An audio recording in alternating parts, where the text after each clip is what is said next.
বাজে রাত্রি 1টা। আমি এখন তোমাদেরকে একটা জিনিস দেখাবো, তাই জন্য এই ভিডিওটা করছি।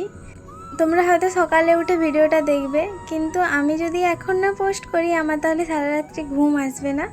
তোমরা জিনিসটা দেখো, তারপরে আমি কিছু কথা তোমাদেরকে বলবো।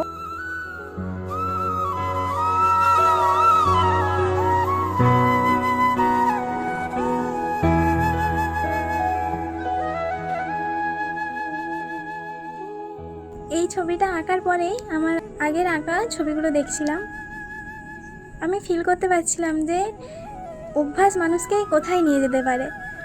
আমি প্র্যাকটিস করি না, খুব একটা প্র্যাকটিস করি না, তবুও খুব ভালোবেসে ছবি আঁকি। আর এমন ছবি আমি প্রথমবার আঁকলাম। আর ছবিতে যদি তোমরা কোনো ভুল দেখতে পাও আমাকে বলো, আমিও নিজেও জানি যে এই ছবিতে অনেক ভুল আছে। এর পরের বারে যখন কোনো একটা ছবি আঁকবো সেই ছবিটাও হয়তো আমার কাছে এতটাই প্রিয় হয়ে যাবে। আর কিছু না, তোমরা ভালো থেকো, সুস্থ থেকো, আর আমাকে অনেক অনেক আশীর্বাদ করো, আমি যেন এর থেকেও ভালো ছবি আঁকতে পারি।